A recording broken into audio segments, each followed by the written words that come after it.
basi hata nikaribisha kila mmoja katika ibada. Najua Mungu ametupenda zaidi. Kama Mungu amekupatia uzima, nataka nikaweze kutii, ukaweze kusimama, tukaweze kuabudu Mungu pamoja. Tukaweze kusimama tafadhali.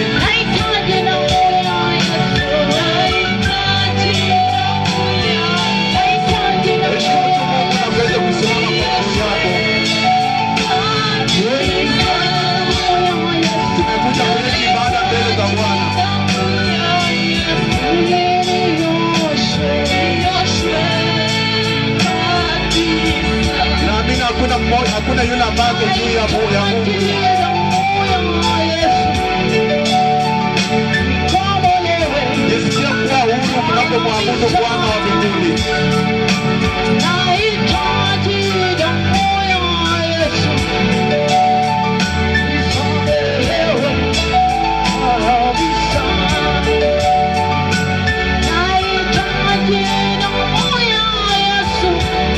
Na unaposimama kwa moyo wako, kutoka ndani ya moyo wako,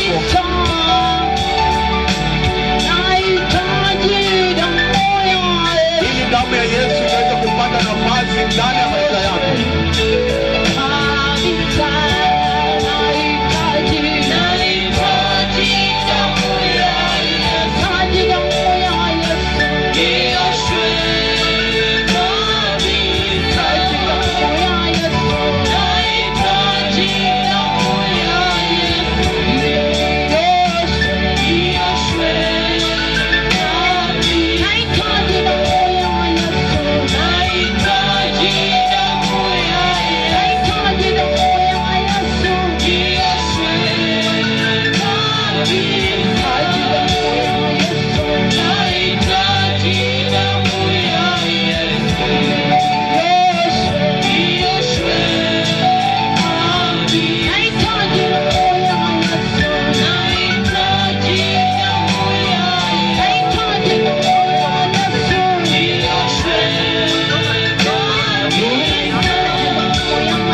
Sasa ningependa nichukue nafasi hii nimlete askofu wa maeneo haya, Bishop Franklin Magero, ili aweze kuendelesha ratiba kutokea hapo. Tupigie Bwana makofi. Abandu bakoyonzo, karibu sana askofu. Haleluya. Haleluya. Mpendwa, acha niwaambie, usione umeamuka, umekuja, umeketi hapa ukaona ni hivi hivi tu. Ni kwa sababu ya neema ya Bwana Yesu. Ni kwa sababu ya upendo wa Kristo Yesu. Haleluya. Bwana Yesu asifiwe. Kwa hivyo fungua moyo wako kupokea kutoka kwa Yesu. Bwana Yesu asifiwe sana. Unajua Watu wengi hatujaelewa ukubwa wa Mungu. Nyinyi wote mmekaa hapa, mnajua askari polisi mmekutana na wao, si ndio? Na kama yuko mtu unachukia Kenya hii ni askari polisi, ni kweli. Kwa sababu gani? Anakusumbua, anakuuliza maswali, anataka kukushika. Hata kama umefanya makosa bado akikushika anakusumbua. Sasa nataka uelewe nguvu ya Yesu Kristo, kwa sababu huyo Yesu ako na nguvu kuliko ya askari. Kwa sababu gani nikwambie? Ni kwa sababu huyo Askofu Magero amefanya kazi ya askari zaidi ya miaka 30 na ngapi? Na 5. Haleluya. Bwana Yesu asifiwe. Akifanya hiyo kazi alikutana na mtu anaitwa nani? Yesu. Alipokutana na Yesu, alichukua crown akaweka chini bunduki, akasema basi, hii bunduki nimebeba miaka mingi lakini haijabadilisha maisha yangu. Kofia nimefahamu miaka mingi, haijabadilisha maisha yangu. Alafu mwaka 2005 nikagundua ya kwamba kumbe hata hii bunduki nikipiga juu mbinguni haiwezi fika risasi. Hakuna mota, kaa chini. Hakuna mota tunaweza kulenga mbinguni ikafungua mbingu nikaingia. Bwana asifiwe. Nilipofika hiyo kiwango nikasema hii ni mchezo. Bunduki chini, crown chini, mimi kwa Yesu. Sasa kama Yesu alibadilisha ile askari alikuwa na kusumbua na kuhubiria injili ya ufalme wa mbinguni, sasa ni kitu gani kitakuzuia kuokoka? Haleluya. Number 2, wengi tumekuwa na kesi kotini, si ndio? Ama umekuwa na mtu alienda kotini ukampeleka, si kweli? Wengine tumeshikwa tukapelekwa kotini. Ukipelekwa kotini, askari ndio kufanya nini? Uchunguzi. Anapeleleza kuhakikisha ya kwamba ama kutafuta ya kwamba ulifanya makosa. Anapokupeleka anaambia yule hakimu ako pale ya kwamba, mheshimiwa, nimefanya uchunguzi, nimedhibitisha ya kwamba fulani alifanya ama fulani hakufanya. Bwana asifiwe. Wewe utakuwa na mashahidi yako, yule mtu alilalamika anakuwa na mashahidi yake. Hao wote watakuja kutoa ushahidi kotini. Wakimaliza, askari anasimama kutoa ushahidi askari akimaliza kutoa ushahidi wake, hakimu anasema sasa anaweka siku ya kutoa nini? Hukumu. Si ukweli? Hivyo ndio inafanyika kotini. Alafu siku ile unarudi kotini, sasa hakuna ushahidi, ni hukumu inafanya nini? Natolewa. Nataka uelewe hivi. Wakati huu tuko katika majira ya nyakati za mwisho. Sasa ukisikia ni askari anahubiri injili, anashuhudia Yesu, ujue hukumu iko karibu kufika. Ujue hukumu iko karibu kufika. Haleluya. Na sasa hautaki kwenda kwa hiyo hukumu, kwa sababu itakuwa ni ya milele. Ukiingia katika jehanamu hakuna kutoka huko, utakaa huko milele na milele. Bwana Yesu asifiwe. Haleluya. Saizi mnalia serikali imeleta ushuru, hakuna pesa, iko njaa, uchumi ni baya. Haleluya. Na ni miaka 2 tu na mnalia. Sasa na ile ni ya kuchomeka milele. Unalia usiku na mchana, unarudi pale pale tu. Usiku na mchana unachomeka. Sasa ndio maana askari, Yesu akasema sasa wacha nitume askari aenda waambie, kwa sababu sasa hukumu inakuja. Nimekuja kukuambia hivyo mtu wa hapa inaitwa Muhutu. Bumutu. Sasa nimekuja kukueleza mtu wa Bumutu. Usiseme sikusikia, sikujua. Yesu atakwambia, si hata askari alikuja akakwambia. Na ulijua ya kwamba askari ndio kutoa ile ushahidi ya mwisho. Alafu hukumu inafanya nini? Sasa hukumu iko karibu kukuja. Haleluya. Nataka kukaribisha mgeni wetu wa heshima, ambaye anaenda kutupea neno siku ya leo. Lakini nataka kusomea andiko. Wakorintho wa pili mlango wa 6 kuanzia mstari wa 1. Bado umekaa chini?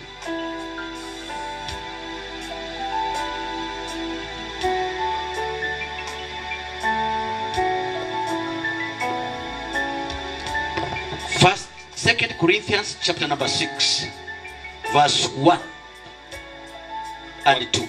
Wakorintho wa pili mlango wa 6 kuanzia mstari wa 1 na wa 2.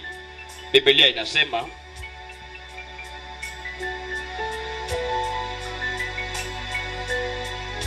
kama watendakazi pamoja na Mungu, tunawasihi msipokee neema ya Mungu bure.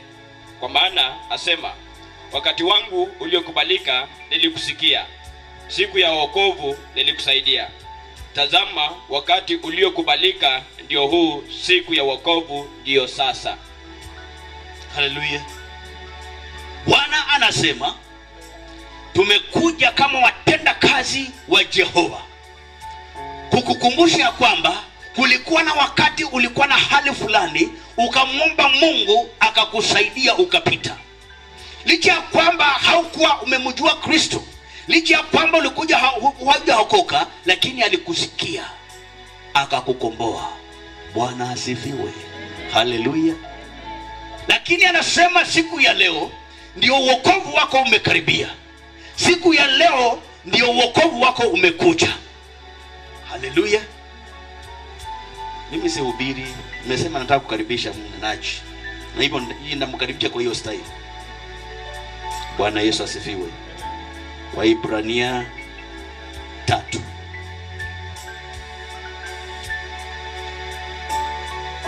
Waibrania 3 mstari wa 7 hadi 11. Kitabu cha Waibrania mlango wa 3 mstari wa 7 hadi 11. Biblia inasema, Hebrews chapter number 3 verse 7 to 8. Kwa hiyo kama Roho Mtakatifu asemavyo, leo kama mkisikia sauti yake, msifanye mioyo yenu migumu kama mlivyofanya katika uasi wakati ule wa kujaribiwa jangwani, ambapo baba zenu walinijaribu na kunipima, ingawa kwa miaka 40 walikuwa wameyaona matendo yangu. Hiyo ndiyo sababu nilikasirikia kizazi kile, nami nikasema, siku zote mioyo yao imepotoka, nao hawajajizuia njia zao, hawajazijua njia zangu. Hivyo nikatangaza kwa kiapo katika hasira yangu, kamwe hawataingia rahani mwangu. Haleluya. Amesema ukisikia sauti yake leo, ukisikia neno lake leo lile tunaenda kusikia, usifanye moyo wako kugua mgumu. Kwa sababu mababu zetu walitufundisha dini, mababu zetu walitufundisha mila na desturi, wakatuambia kwamba muacha mila ni mtumwa. Kumbe mshika mila ndio mtumwa wa mila. Lakini Yesu amekuja leo kukwambia kwamba unaposikia neno lake, usifanye moyo wako kuwa mgumu kama vile mababu zetu walifanya. Walikufa bila kumjua Yesu. Anasema aliapa kwa hasira yake hawataingia katika pumziko lake. Bwana asifiwe. Kwa hivyo siku hii ya leo ni siku njema ya kwamba tukaweze kusikia. Tunaposikia sauti hii, usifanye moyo wako kuwa mgumu, kwa sababu hukumu inakuja. Haleluya. Na Mungu anaenda kuhukumu hata ile maneno ya siri ambayo iko ndani ya moyo wako. Kile Mungu anahitaji kila mmoja wetu siku hii ya leo ni kwamba tukaweze kila mmoja tuokoke. Number 1. Number 2, tukaweze kutubu. Number 3, tuache dhambi na njia zetu ovu. Tuanze kutembea katika njia za nani? Za Mungu. Njia za Yesu Kristo. Kumpenda Yesu, kusikia neno lake, kutenda neno lake. Haleluya. Bwana Yesu asifiwe. Kwa maana amesema unapofanya moyo wako kuwa mgumu, hautaingia pumziko lake. Amen. Na pumziko lake ni maisha ya milele. Maisha ya milele na Kristo kule mbinguni. Na najua ya kwamba kila mmoja wetu tunataka kwenda mbinguni. Ukisikia neno lake leo, usifanye moyo wako kuwa mgumu. Fungua moyo wako, mpokee Yesu Kristo ili akusaidie kutoka katika dhambi, kuacha dhambi, kutembea katika utakatifu. Tuende katika pumziko, ufalme wake mbinguni. Tumpigie Bwana Yesu makofi.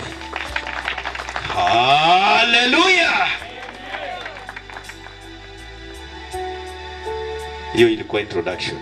Nataka kusikia neno. Wacha tupate wimbo wa ibada tunapompokea Deputy Archbishop. Wachana na huyo mtoto. Wachana tuna huyo mtoto. Tunapompokea Deputy Archbishop Horace kutoka Nairobi Kayole. Imagine mtu ametoka tu Nairobi, amengangana na barabara hiyo yote, anakuja kuleta injili. Na Yesu amesema usifanye moyo wako kuwa mgumu wakati unaposikia hiyo injili. Pokea Yesu kwa sababu amesema wakati wako wa kuokoka ni saa hizi. Umemuita kila wakati, ameingilia katikati ya masuala yako, akakusaidia ukafaulu. Lakini sasa anasema ni wakati wa kuokoka. Wakati wa wokovu ndio huu. Hallelujah. Worship please.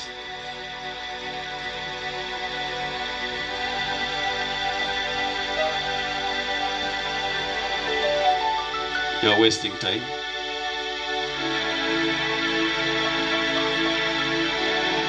Baba twakuabudu Baba. Kila mmoja tusimame kwa miguu yetu tunapomheshimu tu Mungu. Tusimame kwa miguu tumwabudu Yesu. Yeye ndiye amekuumba akakupatia miguu hata kutembea kufika hapa. Kwa hivyo kila mmoja wetu tusimame. Tumheshimu tu Mungu peke yake. Oh Baba twakuabudu Baba. Twakuabudu Baba, twakuabudu. Oh Baba twakuinua Baba, kuinua Baba,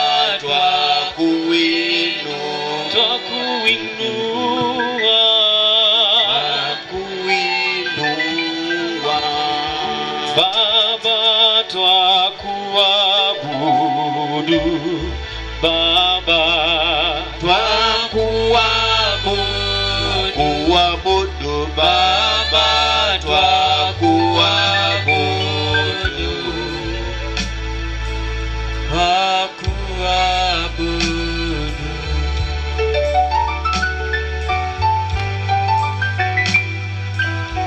Wacha tumwabudu kwa makofi yetu, kwa sababu alituumba tumwabudu.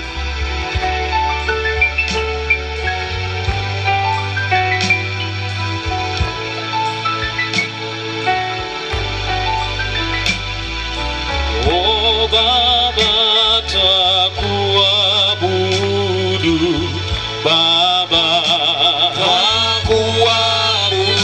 Twakuabudu Baba, karibu sana DMB.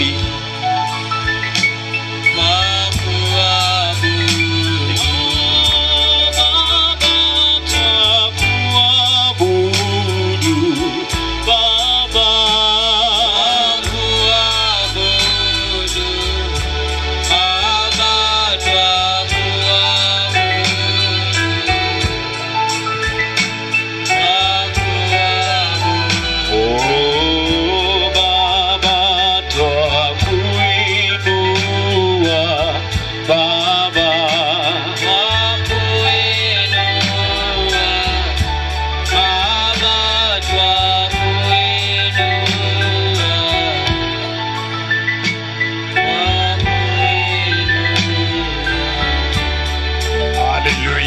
Hallelujah. Wacha tuinue mikono tuombe. Daga kuchingule mikono chefu ikulumana kusae. Baba, katika jina la Yesu, Nyasaye muhongo mudira dio muteru wa Yesu Kristo. tunakuinua Jehova, Kukuchingula Yehova. na tunakupenda mchana wa leo Kandi kukuchamire shitereshe nyanga ino. kwa sababu ya wema wako Chichira obulei bubwo. na kwa sababu ya rehema zako. Chichira obuheri bubwo. Asante kwa sababu umetufikisha katika hili boma, Oriyo muno kudogo usiye muitala muno. na tunakuomba Bwana mchana wa leo Yako kusaba shitereshe nyanga ino. ya kwamba makusudio yako Bamenya koko. uliotukusanyia mali hapa Bwana, Ako kurera lala nyanga ino. wacha itimike. Daga kabeka rio. Nena na mioyo ya hawa wapendwa, Lomalomande miyo chabayirwa bano. wahudumie, wasaidie Obahonye manoba na chendere. kuwapenda zaidi. Na manoba chame muno. Jina lako libarikiwe, Adira didio Yesu bodiali. jina lako litukuzwe. Adira didio chingulwe. Hakuna mwingine kama wewe. Udwabo lao shingana iwe. Tunainua mamlaka ya damu ya Yesu. Uchingula mane ka Yesu Kristo. Tunainua mamlaka ya damu ya Yesu Kristo Uchingula mamlaka kama banga ka Yesu Kristo. katika boma hili, Muitala muno. ya kwamba damu ya Yesu itanena mema. Bogatimba mataika Yesu kazo Na mona leo Bwana, malai. tunapoweka msingi wa neno lako Nila kuba kumba hadi huwa didio. na kukuinulia Jehova mahali pa kuabudiwa, Na uchingulra bondo witoku ili Bwana ukapate nafasi mahali hapa. Mbonyondo buyangwa bondo Jina ano. lako likabarikiwe Adira didio Yesu we habi. katika jina la Yesu Udira di hongo dia Yesu. tumeomba, Kusaire. amen. Amina. Nifanyie tu one favor, Kakodra kwa sai timba base kidogo. ni isani moja tu kabisa. Sasa ilala kabisa kunisasa ilala. Nataka tu ukashangilie, maana boma hili tumeruhusiwa kuwa Nyota tandre kosa wita tasio kosa makofi ukapigia Yesu vigelegele kabisa, mana mpaka majirani wasikie. paka jirani baudre. Ngoja niseme hivi, nimeona barua ya chief mali hapa, Nembo lembe nduti barua ya chifa abundano. na mzee wa nyumba ametukaribisha. Alafu wadi kurua kukaribishie. Ninataka tu tushangilie mpaka majirani wote kila mahali. Nyaza wita tasio mutimbo. Ngoja nikwambie tutaifanya. Tunaenda kushangilia kwa dakika moja bila kukoma. Ito kusherekea mlide daka dala bilo kuunera. Dakika moja bila kukoma. Timbongo tito upwano didaka dala kushirokoma.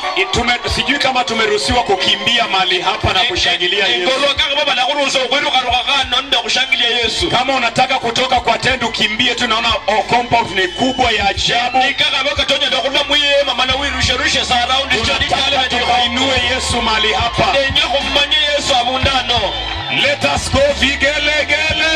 Uchacha vigelegele timbungu na tinyami, timbungu na tinyami. Hapa kuna wangwana sana vigelegele. Ndio kuma huko kwa huko tinyami. Dala tinyami. Tinyami. Vigelegele. Tinyami. Usikome. Tinyami shona ulerata. Shona ulerata.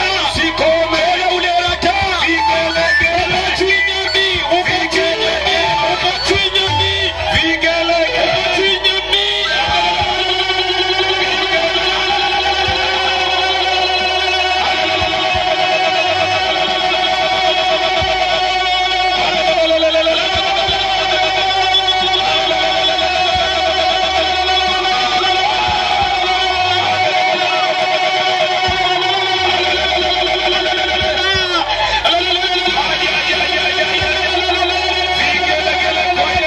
Tinyami kwa Yesu. Hallelujah. Hallelujah. Pigia tu Bwana makofi juu ya zaidi ya Praise kichwa. Yesu makofi kulu Just kulu clap to makofi. Jesus. Praise Yesu makofi. Clap to the Lord. Praise mwami makofi. Pigia Bwana makofi vizuri. Sura Yesu makofi obulai. Huu ni msimu wa Easter. Vinone mstefia Easter. Tunasherekea kufa na kufufuka kwa Yesu. Kusherekea ngo ufwendo kusumukuka kwa Yesu. Muhammad akufufuka. Muhammad Yesu Elijah Sambo akufufuka. Iye misambo Yesu mukugata. Akufufuka. Omete Yesu mukugata. Lakini Yesu Kristo Lakini Yesu ni Kristo. amefufuka. Yesu ni Mungu. Yake liko wazi. Na shirika shawishi Ya mwana wa Daudi. Obla Yesu Anaitwa Simba wa kabila la Yuda. Alango simba wa Yuda. Jemedari wa vita. Alangoja magana vita. Maana Ai ninja tulana. Yesu makofi. Ulo mwana mahofi.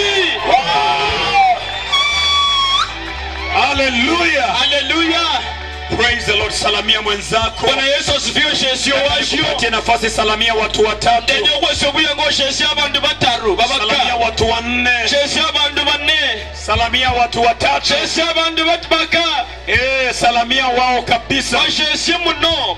Wakaribishe katika ibada hii ya Pasaka. Wakaribishe mwe malamo ka Pasaka kama Bwana Yesu anakupenda. Vile Yesu yakuchamaa Sisi tumekuja tu hapa kusherekea Yesu. Ifanyangeni kutezo kumsherekea Yesu. Wengine ulikuwa unashangaa wamekuja nini? Labda uchirangebe tereshi. Leo hakuna matanga. Nyangani na masaka umao. Tumekuja tu kusherekea Yesu. Aliyefufuka. Yeye aliyeketi enzini. Huyo ndio tutamuinua hapa. Unaona maajabu ambayo anaenda kutenda hapa. Amen. Amina. Kaeni chini, pata nafasi uketi. Kuna wale wameketi mahala pale, please. Kuna kujeni kwa tent. Nano mnyoleso buyango begale nyuma bajale kujeni kwa tent. Abegale balo mwi hema tao mwite mwema mno mnyodo buyango mwegale. Mamlaka sasa ni ya bishop. Dano mamlaka ni askofu. Sasa kuna mtu mwingine ako na mamlaka kwa hii boma. Dano leo mudule na mamlaka kushina askofu tawe. Uzuri tuko na askofu polisi pia ameketi mahali hapa. Olega ndo konda askofu ulo mskari yegala. Kila mmoja ingie kwa tent sasa. Dano ulo mundi yete mwema. I want to feed you the word of God. Denyo kubadi sedi kwa nyasaye.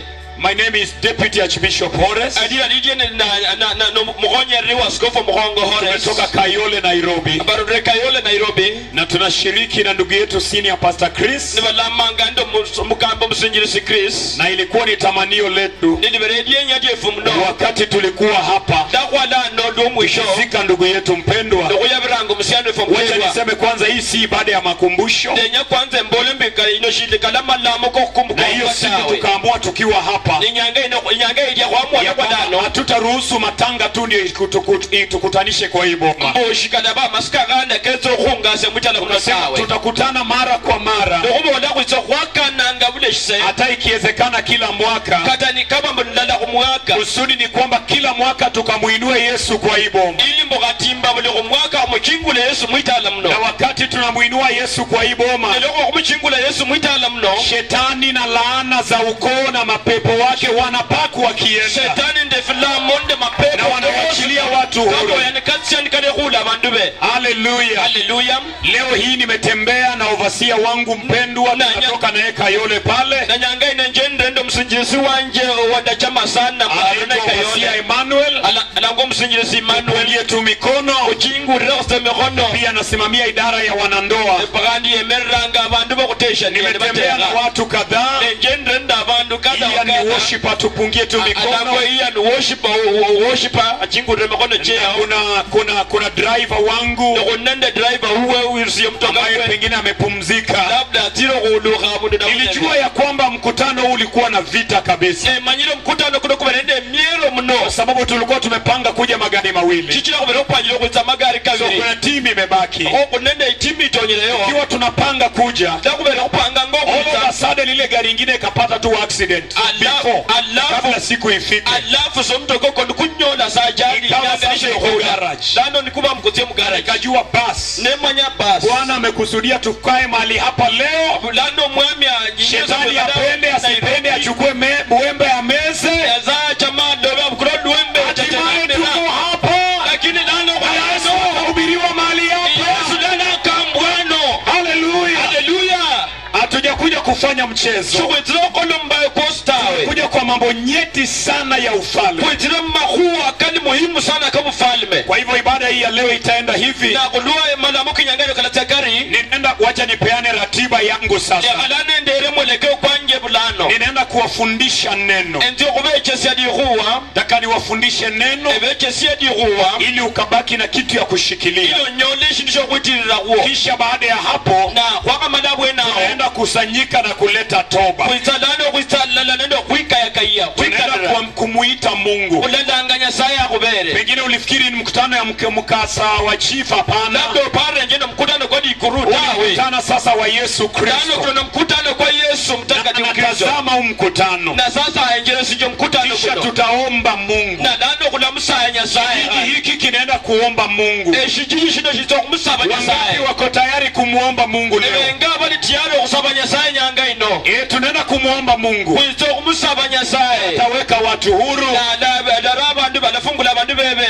atatusaidia. Alakhonya. Kisha baada ya hapo Alafu baada yake nako tutaenda kudedicate nyumba kwiza okurawa wakfu inzu. ya ndugu yetu Pastor Chris. Iyo msichana wefu mkambi Chris. Tutaiweka wakfu Na kutokulachira na wakfu. kumuita Mungu mahala pale. Ndio kumulanga Nyasaye abundadia. Kisha nimeangalia kwa program Alafu kana nenjira muratiba yefu. nikagundua kuna chakula. Nenyola kana kudia kudumuo. Is that not so? Chikatika rio.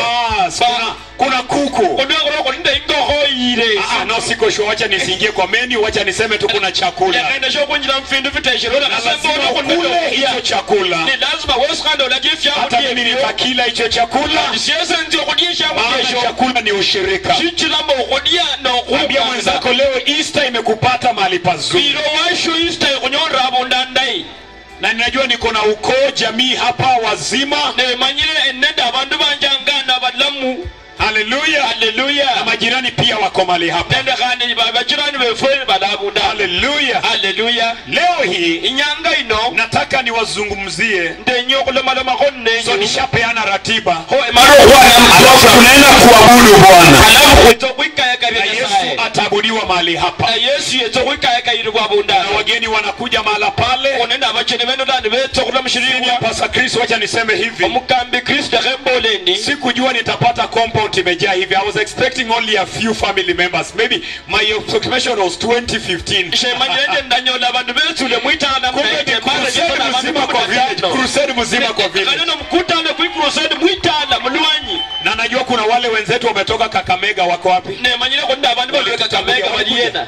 Badie. Okay, maybe wako njiani whichever. Labda bali kunjira nomba abu fulani Lakini tutaendelea tu. lakini kulatirira sasa. Nataka nikufunze neno kwanza. Ndikombre kwache sedi kwamberio. Na nataka nikuzungumzie kuhusu dhambi za mababu zetu. Na ndikombre kulamando mere kuhusu obwononi bwaba The sins kukabefwe. of our fathers. Obwononi bwaba That is kukabefwe. what I'm going to share with you. Esho nishenze okubabira. Na leo hii ninazungumzia pia Na kande nze okuboda ku nguvu zilizo katika toba. amani kale mukwikanira. Wakati unapiga magoti chini na kumwambia Bwana akusamee. Loba nosukamasa masuka mondo kubira Nyasaye Nataka mbera. nianze kuzungumzia Hondi kombre njache dhambi okuboda. za mababu zetu. Obwononi bwaba kukabefwe. Nataka nikufunze tu moja mbili. Denye kwache siko saidala nomba kabiri. Sitachukua muda sana. Nishinze kubukule uyangu sana Maana tawe. tunapigana na weather. Chicho kupana ngane diyanga. Tumetoka Nairobi asubuhi. Kore Nairobi subuhi muno. Tungefika mapema maana yake tulikuwa nakuja tu polepole maana weather haikuwa mzuri, barabara imenyesha inateleza. Kore mapema shira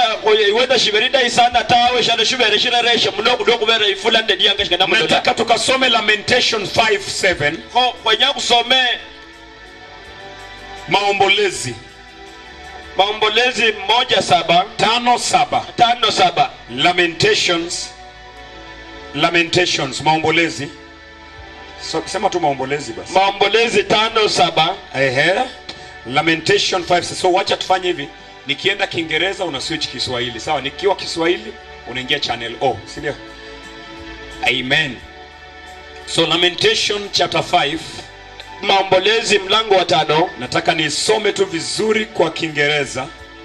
Denye someso bulai bwene mulusungu. Kisha tutampenda Bwana hapa. Alafu kuna mchama Nyasaye sana no. Hallelujah. Hallelujah. Lamentation chapter 5. Maombolezi mlango wa 5. Niko na King James version. Yoyote aliye na NIV anisaidie. Lamentation 5:7. Nisaidie. Maybe nifungulie tu. Nataka ushafungua. Lamentation 5:7. Maombolezi 5:7. Yajua hapa. Lamentation 5:7. Maombolezi 5:7. Tutaanzia mahala pale. Kula chachira bwene yao. Tutazungumzia mahala pale. Kula lomalomera bwene yao. Lamentation 5:7. Maombolezi 5:7. Nimeipata, wacha nikupatie tu, rudi nayo. 5:7 maandiko inasema 5:7.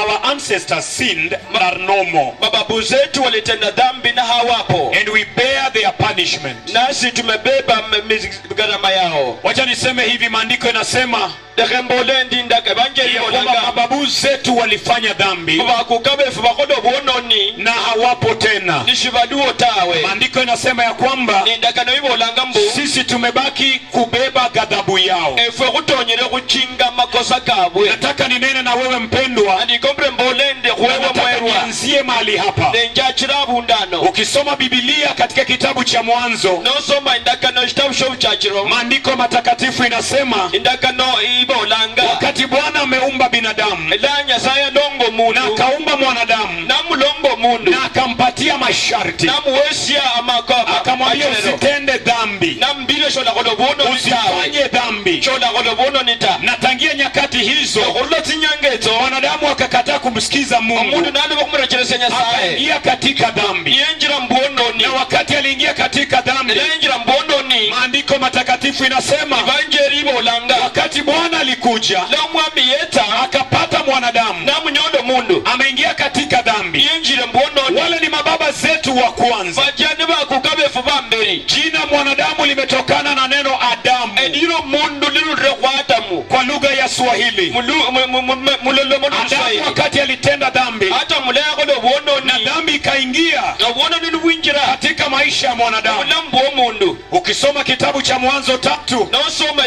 itabu shoku chachita. tutaisoma leo. Shukuna soma nyanga inotawe. Maandiko inasema Lakini ndakano ibo langa. wakati dhambi imeingia, Wono ni wenjira. Mungu Baba mwenyewe Nyasaye mwene. ambaye anasema katika kitabu cha Warumi 6 Obo langa mshitabu shaba Roma kasasa. mstari wa 23 Ulinya lotiti no 20. ya kwamba kwa maana mshahara wa dhambi ni mauti, Mulano murunjo kwa lakini karama ya Mungu ni uzima wa milele. lakini okumchama Nyasaye ne ulambu nziayo. Akatoa hukumu, Na hii ni hukumu. na baadhi ya hukumu aliyotoa Na iko hukumu wa akasema, hii. sasa mwanadamu Nabo lano mundu. yeye atakufa. Alafua. Sasa mwanadamu Lano mundu. atakula jasho lake. Yeto kudio duya lwae. Mpaka wa leo Mpaka nyanga ino. kizazi chetu Odubu dodu efulino. kinalipia dhambi ya mababu zetu, Chilipiranga obwono ni kinalipia wakukabefu. dhambi za Adamu Chilipiranga obwono ni wada. ambayo mababu zetu walitenda. Obwaba kukabefu bahola. Ilikuwa naambia mtu Dabirango mundu. ya kwamba afadhali ulipie dhambi zako Kuna afadhali wano lipirango obwono ni zenye wahola. ulifanya Obwohorereiwe. ukiwa shule nyakati fulani. Yako ni kuskuli tinyanga fulani. Mwalimu alikuwa anaingia, Walimu yanjiranga sa. alafu anasema nani alikuwa anapiga kelele, Na wala ni wina upurajo lioka. na ule mwenye alikuwa anapiga kelele Wakupango lioka nae. anasema ni huyu, Aba ulanga udia. na kesi inalemea ule mnyamavu Nano ikesi itiro na mulera. anachapwa viboko, Na upwefu boko. na ilikuwa ni jambo la uchungu sana. Njaleni kuwa lishi vera simuno. Maandiko matakatifu inasema Mana indaka na ibo ulanga ko. kawa tumelipia dhambi za Adamu. Nuku bakuni pirango mwono ni bwana. Nikasema hivi mpendwa, Nasu nembo ulembo mwerwa. afadhali ulipie dhambi zako, Kuna afadhali ulipiro mwono ni bwana. afadhali uchapwe kwa dhambi zako, Afadhali upwefu boko mwono ni lakini bwana. sio kwa dhambi za mtu mwingine. Lakini shubula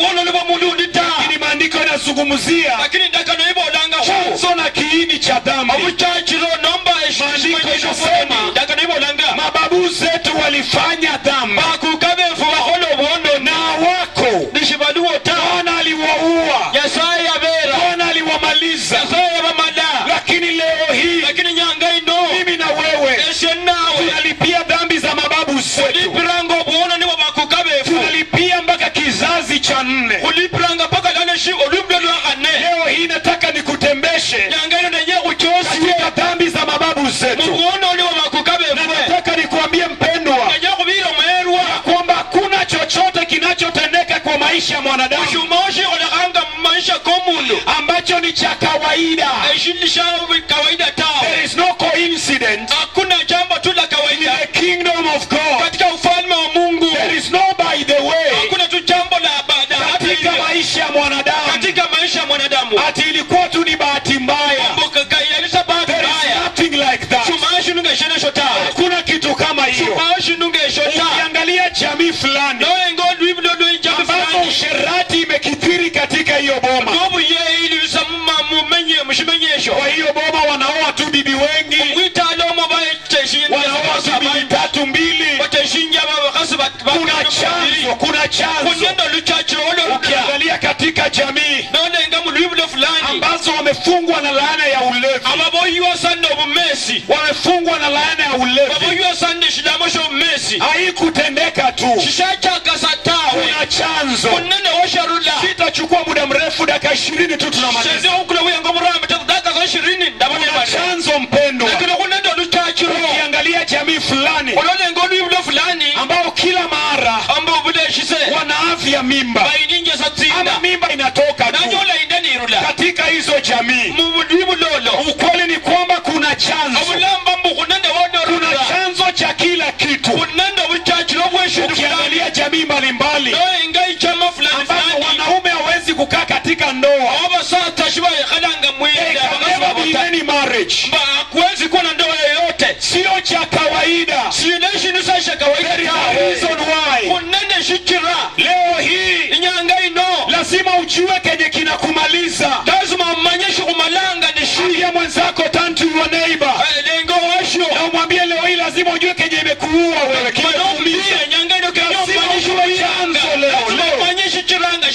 Maandiko inasema kwamba mababu zetu walitenda dhambi na wao hawako kulipia dhambi zao.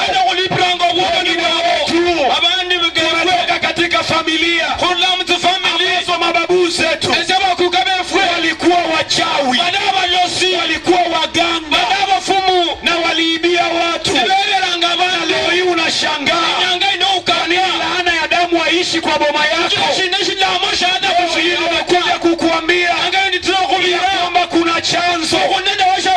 Kuna chanzo. Wengine unashangaa kwa nini jamii mbalimbali watoto wanafika form 4 ni kichwa inaruka. Ukiwa Nairobi unaripotiwa nyumbani kwa kichwa cha mtoto imeruka. Mababu zetu walikuwa wachawi, wakaroga watu, wakaroga watoto ya watu.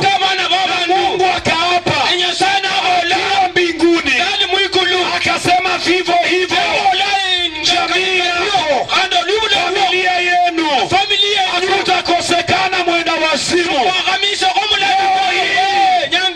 Maandiko inasema watu wangu wanaangamia kwa kukosa maarifa. Leo hii tunakuletea maarifa. Maarifa tunayokuletea ni toba.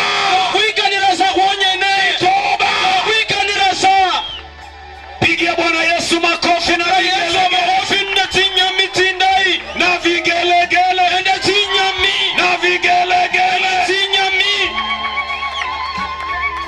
Bwana Yesu apewe sifa. Ninaweka tu msingi wa neno hili ndio uelewe ya kwamba leo hii hatuko kwa mchezo mahali hapa. Jamii mbalimbali zimefungwa. Washangani kwa nini? Watoto watu mimba inatoka. Inafika miezi 7 mimba inatoka.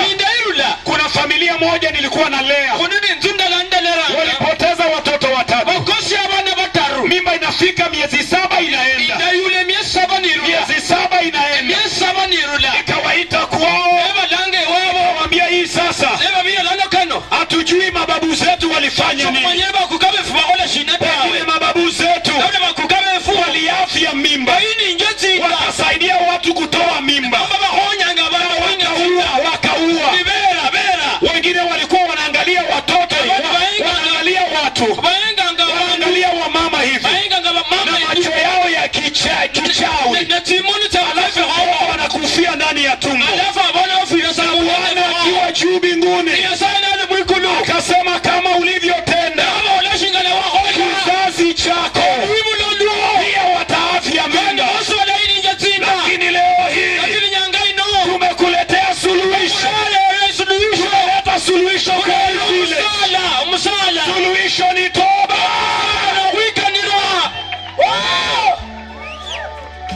There is a reason why. Kuna sababu ni kwa nini. Na tukaenda pale Bungoma. Huyo mama alikuwa 50 years. Alikuwa ni kitukuu ya Elijah Musambwa. Ule Musambwa alikuwa amefungwa. Roho yake ikafunikwa, roho yake ikaezwa na mti. Huo mti ulikuwa miaka 100. Sasa jiwe lilichukuliwa na likaitanishwa na bwana yake. Sasa hilo jiwe likawa ni mume wake, na akaezwa kwa miti. Wakati tulifika mahala pale, tukafungua neno kama hili la toba.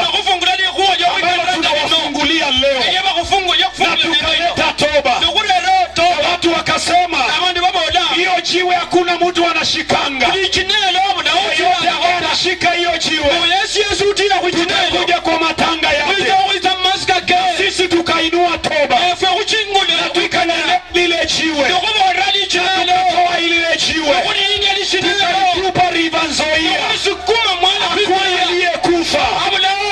Instead mwaka ujao tukafanya harusi ya huyo dada miaka 51 toba iko na nguvu. Ukubali toba iko na nguvu. Hii ndio dawa. Vigelegele kwa Yesu. Leo Pastor Chris, sijui kama uli expect lakini turuhusu tu. Nairobi ni mbali. Wacha tuhubiri injili. Hallelujah. Jeremiah 31:29. Jeremiah 31:29. Kitabu cha Yeremia mlango 31. Mlango wa 31. Tuone biombio mkalimani. Mlango wa 31. Hallelujah. Na tukasema Jeremiah 31. Kitabu cha Yeremia 31 mstari wa 29. Mstari wa 29. Maandiko inasema Evangeli bolanga. Mstari wa 29. Original 29. Maandiko inasema Evangeli bolanga. Hallelujah. Praise the Lord. Mwani Yesu tombwe. But everyone shall die for his own iniquity. Na kila mtu atafa kwa sababu ya uovu wake. Verses 29. Mlango mstari mdogo wa 29. In those days they shall say no more. Katika siku hizo watu watasema tena, the fathers have eaten a sour grape. Baba wamekula zabibu chachu. And the children's teeth are set on edge. Na meno ya watoto yakatiwa ganzi. Mababa walikula zabibu chachu. Kama fubatia matunda mabii. Leo tumekuja kutubu dhambi. Leo bila nyanganya kuzozo kuikanda. Wacha nikwambie mpendwa. Inafaa ifike mahali Kenyako rabu mpaka mkusanyikane kama jamii. Mpaka muulizane ya kwamba nani aliyezika kichwa cha mzungu. Na tuulizane maswali. Maana mababu zetu wale walishika wazungu. Wazungu walileta masomo. Wakakaga shingo ya mzungu.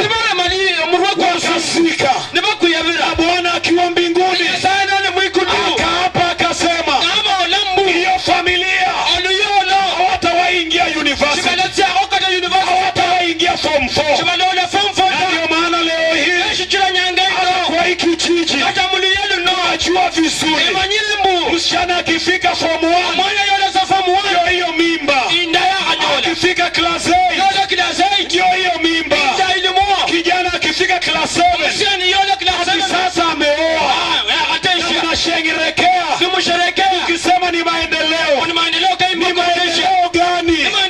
Na ni laana za mababu zinafanya kazi. Leo hii tunainua damu ya Yesu, damu yenye mamlaka. Ile damu liko na mamlaka, inanena mema. Sasa tutakufa na ikawa imepitishwa mpaka waleo imepitishwa, lakini ashukuriwe Mungu kuna damu ya Yesu. Hiyo damu maandiko inasema inaondoa hatia, inatoa hatia, inafutilia hatia. Hata leo hii tukileta toba hapa leo, omwami afume, omwami Yesu afume, wameopa kwa tayari wanangoja sema sasa leta nafasi tutoe toba. Ni leo ni sasa hivi, sio kesho. Ni leo. Tumeumia vya kutosha, tumelia vya kutosha, tumeomboleza, tumelalamika, tumeteseka, tumeumia. Lakini leo usiumie tena. Damu ya Yesu inatiririka. Maandiko inasema akisamea amesamea. Akisamea, nyinyi mnacheza na hii toba. hii toba wakati iliingia, Okwikandira kunala kuingira. mkaona watu wakasimama. Mulala bantu nebema. Wakati hii toba iliingia, La toba ino yaingira. nisamehe leo. Kumbe wakati nilikuwa na tubu, Anyenyanga nandika la laana ilikuwa inaenda. Inaenda tu. Tunapotubu, laana inaenda. Tunapotubu, ghadhabu ya Bwana inaondoka. Tunaenda kutubu mali yako. Hallelujah. Wacha nisome andiko lingine tatu. Andiko lingine tatu. Bwana apewe sifa. Omwami Yesu asomwe. Isaiah 14 verses 21. Niko na maandiko mingi lakini ninapunguza tu. Ninahisi injili imefika mahali sasa. Isaiah 14 verses number 21. Maandiko yanasema hivi. Prepare slaughter for his children. Maandiko yanasema nini? Andaa mahali pa kuwachinjia wanawe. Why? For the iniquity of their fathers, that they do not rise nor possess the land, nor fill the face of the world with the cities. Hata mimi, by the way, kuna madhambi naenda kutubia tena. Sijui kama nimemaliza kutubu. Wacha nikwambie mpendwa, maandiko inasema andaa mahali pa machinjio, mahali damu inamwagika, shingo itakatwa. Utajiuliza swali, useme je, Mungu wetu ni mkatili namna hiyo? Hapana. Mshahara wa dhambi ni mauti. Maandiko yanasema andaa mahali pa machinjio. Na sio mababu wanachinjwa, ni watoto wao wanachinjwa sasa. Wanapelekwa kichinjio, wanachinjwa sasa kwa sababu ya dhambi za mababu. Wanateketezwa sasa, wanachinjwa sasa ili wasije wakarithi ulimwengu, wasije wakaingia mbinguni, maana mababu zao walitenda dhambi. Wengine wenu nataka niwaambie, mnapotazama makaburi ya mababu zao, mnakumbuka madhambi zao. Na wengine wetu tuliitanishwa na majina zao. Tuliitanishwa. Kama mimi niliitanishwa na jina ya babu yangu uliotokelea Mombasa.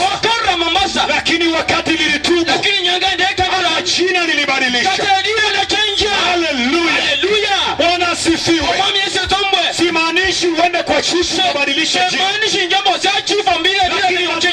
Nazungumzia damu ya Yesu inayoweza kubadilisha jina baya ikawa jina mzuri, inayoweza kubadilisha tabia mbaya ikawa tabia mzuri. Makaolewa mahala pa unajigamba na hiyo ukoo. Kwa nini unajigamba na ukoo ya Yesu? Na leo hii kuna ukoo ambayo tunainua hapa, ukoo wa Yesu Kristo.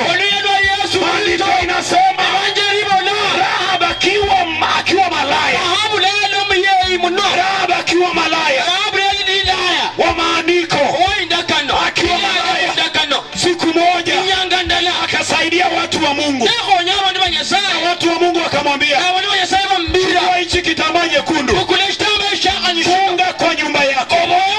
Wakati ghadhabu ya Bwana itakapokuwa inakuja, Bwana atakumbuka familia yako. Rahab kwa sababu ya damu ya Yesu atatoka katika ukoo ya makahaba. Ukisoma Mathayo 1 unapata hivi. Maandiko inasema Rahab pia anatajwa kizazi cha watakatifu. Anatajwa mahala pale. Aliyekuwa kahaba pia anatajwa pale. Leo hii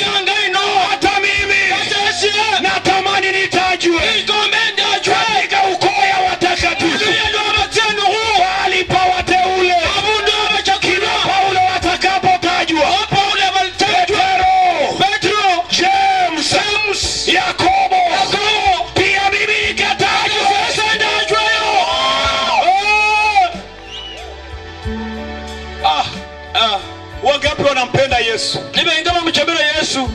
Wewe upendi Yesu ndugu, umevaa nini ya black kwa unapenda shetani. Ndugu fare black mikono juu kama unapenda Yesu. Mbili kabisa. Chingu lesa mikono chibira na chos kama unapenda Yesu. Mikono juu zote mbili. Chingu la chibira chosi. Bas, kila mtu anapenda Yesu. Kila mtu anapenda Yesu. I'm preaching to the right group here. Sasa nahubiria kikundi kinachofaa. People that love Jesus. Watu wanaompenda Yesu. And as I finish, I want to say something. Na ninapomaliza nataka kusema kitu hapa.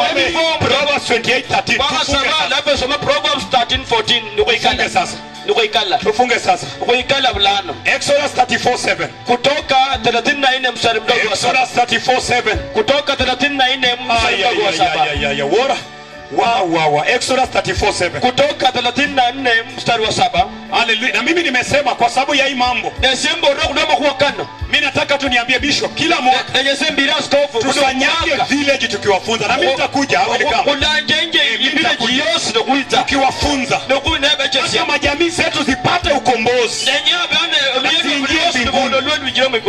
Exodus 34:7. Kutoka 34 mstari mdogo wa 7. Tunamalizia sasa. Ndio kumalanga na kutia. Nilitaka tu nifunze neno kwa kina Chris hapa. Nyasande chesi yako ndikuwa Exodus 34:7. Kurula sina ine mkijalo titu wa 7. Maandiko yanasema mbanje ribo langa. Maandiko yanasema indaka ribo langa. Tushasoma hiyo. Wacha tumalizie Proverbs 28:13. Kumalembo Methali. Proverbs 28:13. Methali 28:13. Proverbs tunafunga sasa, hii ndio andiko letu la mwisho. Proverbs 28:13. Methali 28:13. Proverbs 28:13. Methali 28:13. Maandiko yanasema ndagano hivyo langa, he that covereth his sins, yeye afichaye dhambi zake, shall not prosper, hatafanikiwa. but whoso confesseth, bali yeyote aziungamaye and forsaketh them, na kuziacha, shall have mercy, upata rehema. Maandiko yanasema ndagano hivyo langa, tunapomalizia sasa, kumalanga bulano, maandiko yanasema evangeli hivyo langa, yeyote ambaye anaficha dhambi, Yesu ufisango bwono ni yeye ambaye anaficha dhambi, ufisango bwono, maandiko matakatifu inasema ndagano hivyo langa, yeye hatafanikiwa, udiashala tirro bulaita, lakini yeye ambaye anazitubia, lakini udiautu bolanga anaziweka wazi na hadharani mbele za Bwana, imberi wa Nyasaye, maandiko inasema ndagano ndeka yeye atafaulu. Wacha niseme hivi leo, kuna watu wengi walificha dhambi, na leo hii wako hapa. Wengine walificha dhambi, waliafya mimba, wakakubaliana na daktari, wakaafya mimba, na wakafikiri Mungu hajaona. Bwana wa mbinguni aliona, na hiyo dhambi haitakuacha mpaka itubiwe, Wengine mnashangaa usiku, pepo inanyonga watu, inanyonga watoto from nowhere, tulioinua katika maisha yetu. Wacha nimalizie nikisema hivi, madhabahu huwa inanena kwa maisha ya watu, na kila mmoja wetu ni wewe tu ninaona imebadilika. Otherwise ningewaelezea, ningewaambia ya kwamba kila mmoja kuna madhabahu ambayo yanatoka ndani, kuna madhabahu yanatoka ndani.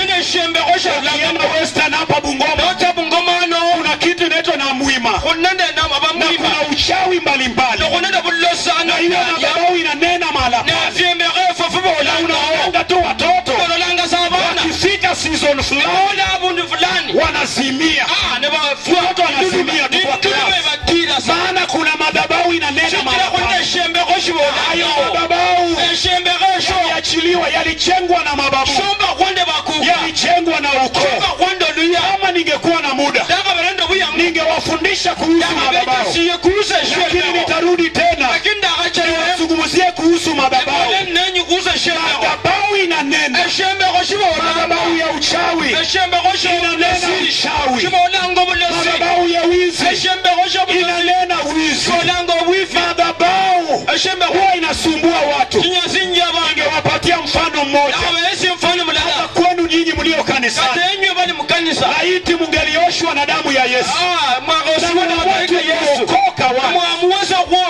wacha niseme hivi, jina la Yesu ni ngome imara, wenye haki mauti ulikimbilia abatendo kuberushiranga na bwena wakawa salama. nebaba ndo bunyali Haikusema mwenye dhambi, shirabo la kumwona haikusema wezi, shirabo la mwifita haikusema wakora, shirabo la mnulita wenye haki abatendo ulikimbilia yerushiranga nabo wanakuwa salama. baba nendo muheri Yerusalemu ukaimarishwa.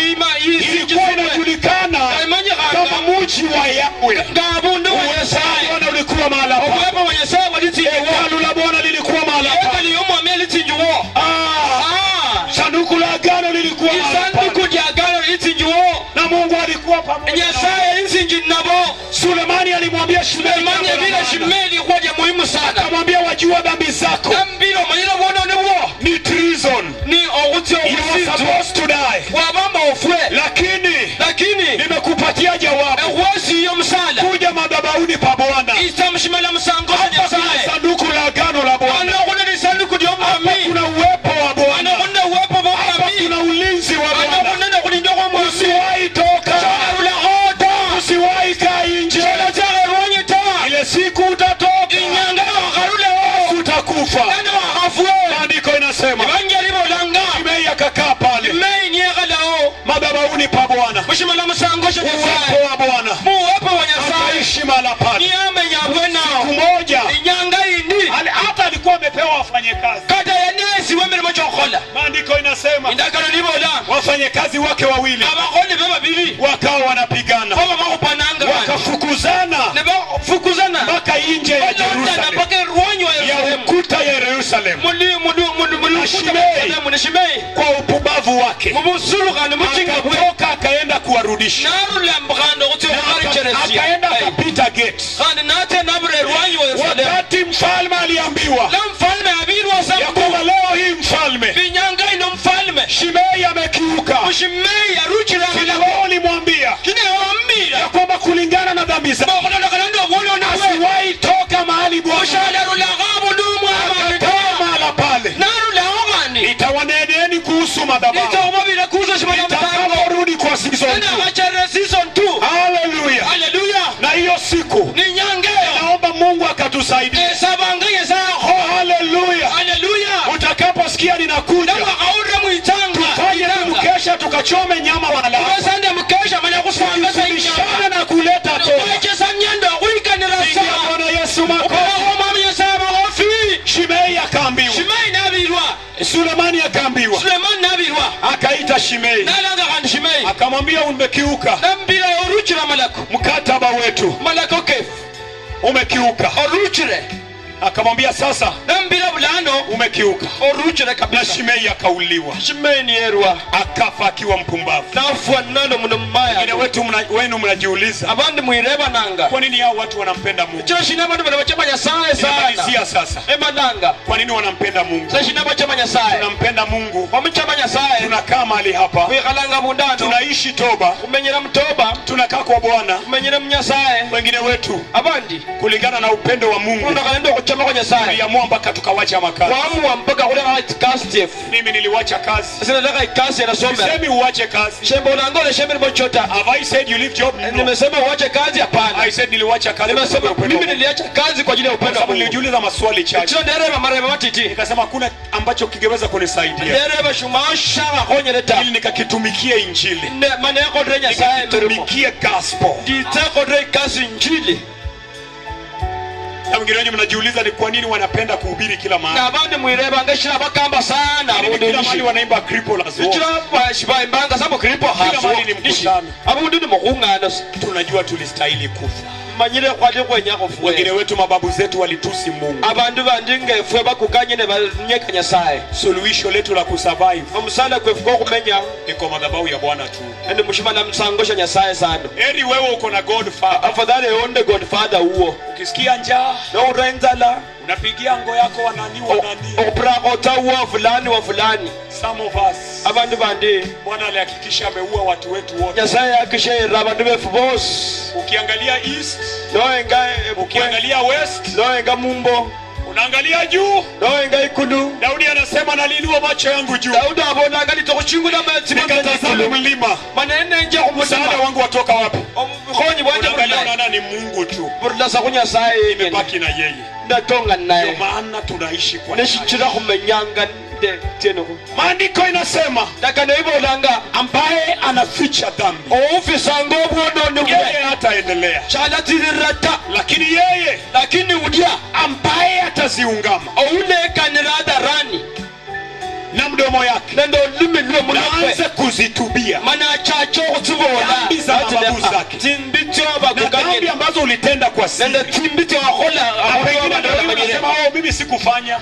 labda unde bolanga Wacha yesishida nikwambie, bolaka wakati babu yako alikuwa nika kwa usherati, ulikuwa unaishi kwa kiuno yake, adakhem kubile mbola tinyangata kukawe lizinyimbuye wale kushibona tenda shi dhambi pamoja na yeye, wakola ngobwonone na naye hiyo DNA ya dhambi ikaingia. lano lulwa tsaike Nimeona hii toba, hii injili ya toba enduti injili ya toba isaidia watu. ikhonya abantu Leo hii tunawaletea toba, nyanga ine bareranga toba tunawaletea toba bareranga toba iliyo na nguvu, ine ndo bunyali iliyo na uwezo, ine ndo mamlaka iliyo na power, ine ndo amani iliyo na ushindi, ine ndo bunyali iliyo na rehema, ine ndo bukosia iliyo na ukombozi. ine ndo khubununa Vigelegele kwa Yesu. tinyame kuyesu tiliena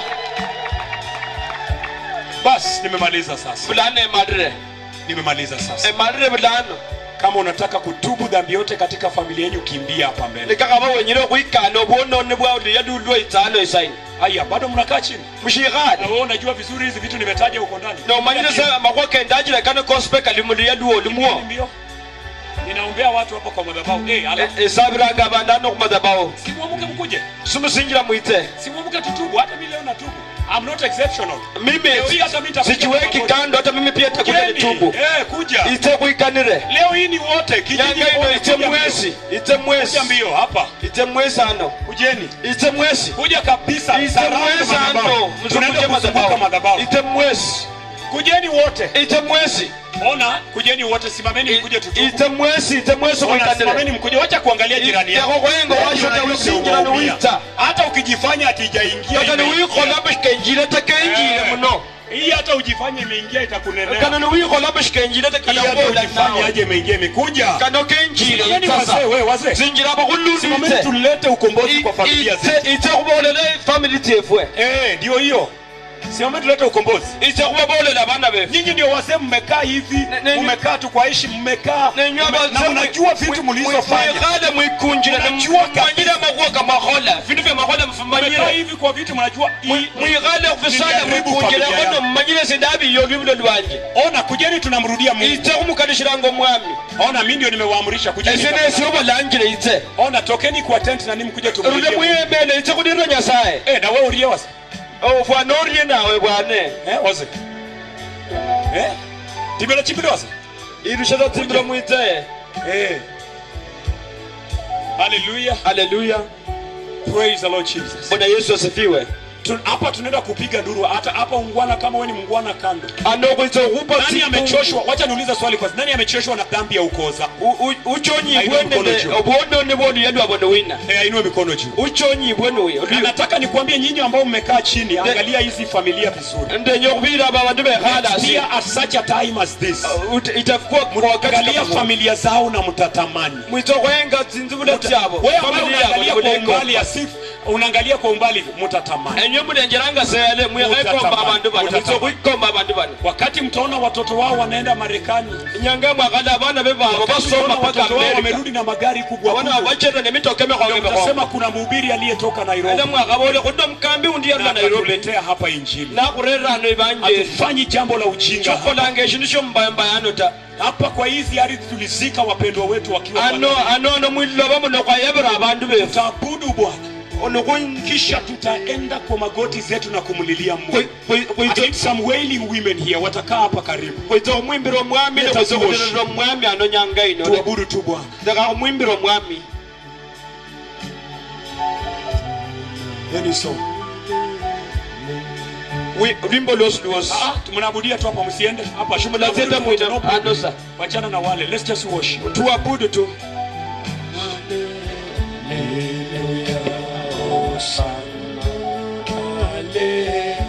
Hallelujah, Hosanna.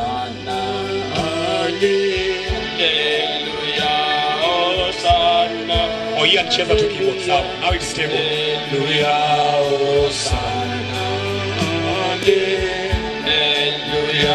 Hosanna.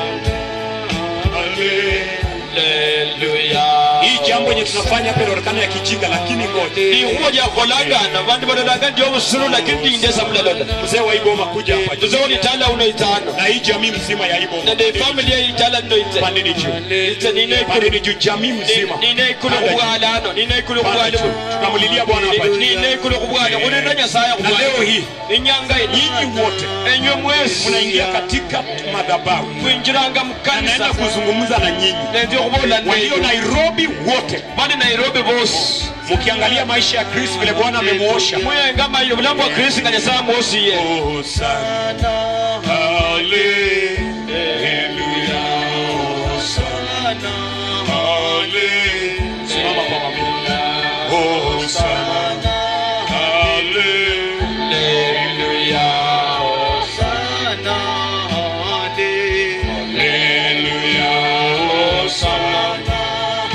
Masani mzuri kabisa. Masana malai mbuko. I want somebody that can be able to take some good photos. Masana malai kimbuko. Hallelujah. Hosanna. Hallelujah. Inua tu mikono tumwabudu. Chingulaza mikono cha ikulu. Hallelujah. Hosanna. Hallelujah. Hosanna. Hallelujah. Hosanna. Hallelujah. Hosanna. Hallelujah. Hosanna. Hallelujah.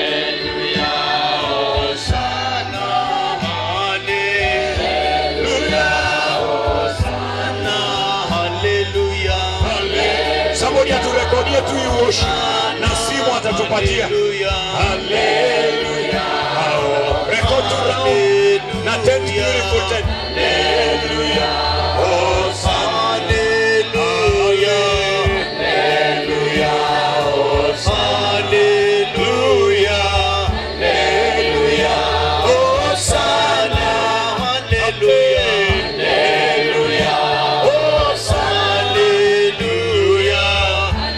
Hallelujah. Hosanna. Hallelujah. Hosanna. Leo tunamwabudu hapa Kristo. Hii si mchezo tunafanya. We are lifting Jesus. Unashukuru Mungu kwa lia umchingulanga Yesu, umchingulanga Yesu. We will never come back in this Boma. Hapana, kuja kuomboleza Mungu asitukuta tujikusanyane wenyewe. Na kuisanye jabende. Inua tu mikono hivi. Hallelujah. Hosanna. Na mimi naenda kuombea watu hapa. Ndio kusaira badalo nyangaino. Hosanna. Hallelujah. Hosanna. Hallelujah. Hosanna. Hallelujah. Hosanna. Hallelujah. Hosanna. Haya basi.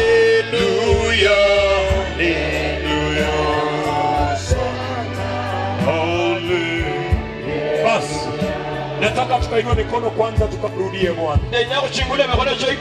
Sema Bwana Yesu mkuu. Bwana Yesu mkuu. Siku ya leo nimesikia neno lako. Na siku ya leo Yesu, ninatubu dhambi zangu zote. Andika jina langu kwenye kitabu cha uzima. Leo ninawachana na dhambi. Ninatubu dhambi zote za ukoo. Leo ninaomba ukanisamehe. Andika jina langu kwenye kitabu cha uzima. Leo ninatubu. Leo nioshe kwa damu takatifu ya Yesu. Katika jina la Yesu. Leo ninaokoka. Amen. Amina. Pata nafasi yako. Piga magoti chini. Kama wewe ni mkubwa kushinda Mungu. Unajua Mungu ni mkubwa kukushinda. Piga magoti chini. Bwana leo Mungu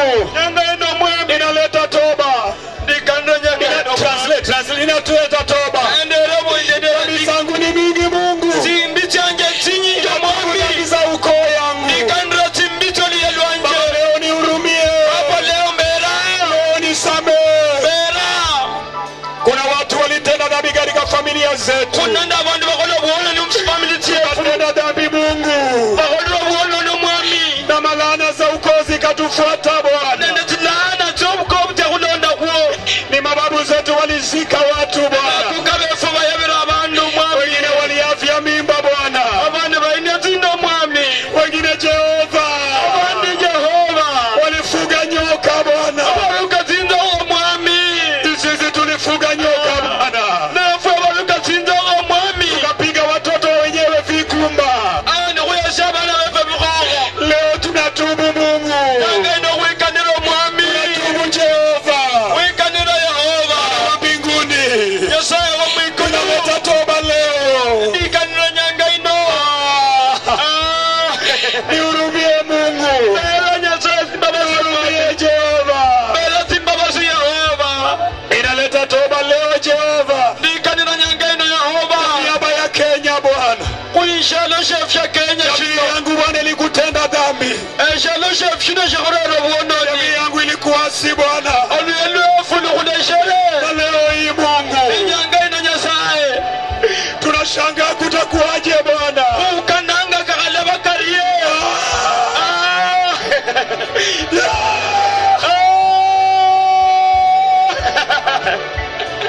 Where will we turn to Jesus? Where will we ever turn to Lord?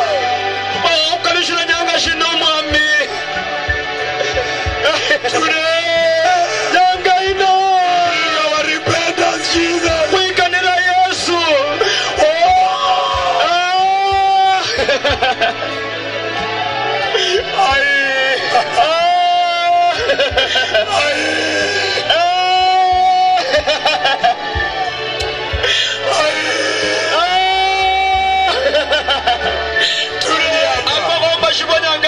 Bwana wa mbinguni,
tunapomalizia. Huyu. Ametusaidia tukamlilie Bwana. Help us.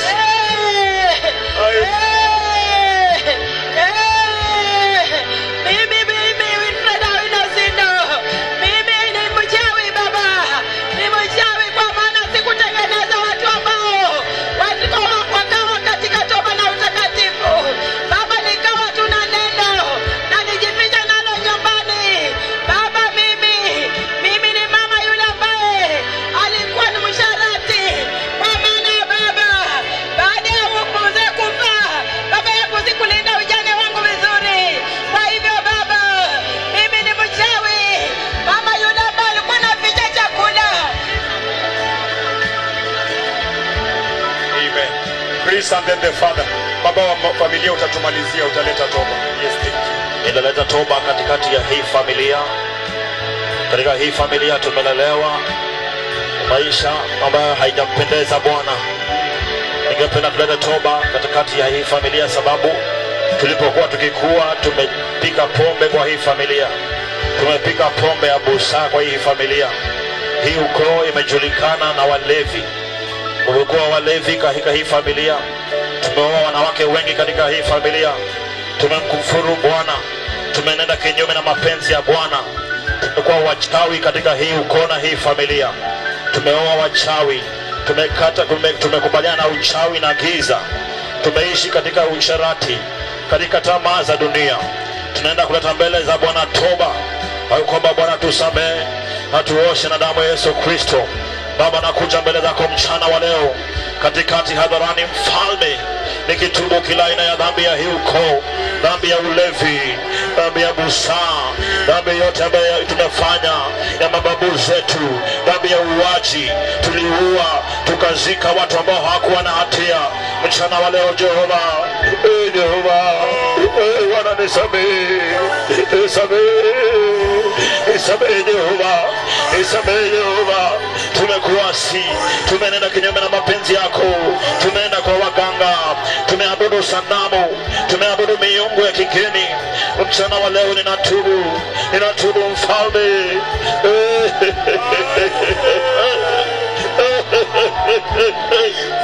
Bwana nisamehe Mfalme, maana tumenenda kinyume na mapenzi yako. Kama familia hatujaokoka, hatujatembea kwa utakatifu, tumeabudu vitu za dunia, hatujakutamani, hatujakuishia maisha yetu. Mfalme, mchana wa leo ninatubu Bwana, dhambi za usherati, dhambi za pombe, dhambi za ulevi, dhambi za uchawi, dhambi za uganga, dhambi za mauaji. Hii ukoo ilipokuwa inahamia hapa, ilishiriki uwaji, vita, kupigana kabila zingine ili kupata hili shamba mahali hapa. Zamani za kale, hizo dhambi bado zinatufuata sisi kama watu wa Lumutu. Tumekosea Bwana, tumeasi Bwana, tumeshiriki aina ya uchafu ya uganga na uchawi na kutengana na kuwa na chuki na kila mmoja, hatuishi na amani. Mchana wa leo Jehova, ninatubu, nisamehe Mfalme, nisamehe Yesu Kristo, nisamehe kama mwana wako. Ninatubu Jehova, ninatubu Mfalme, dhambi zote ambazo tumefanya kwa kujua na kutojua. Ukoo ambao ulitakulia mababu zetu na manyanya zetu walikufa kama hawajaokoka, walikufa kwa dhambi, walipenda vimila, walipenda tamaduni, walipenda mitishamba. Mchana wa leo ninatubu Jehova, unisamehe Bwana. Wengine walikufa kama wako na wake wawili, wengine walikufa kama wako kwa ndoa ambazo ni za usherati. Bwana, hizo dhambi zinatufuata. Nisamehe Bwana, nisamehe.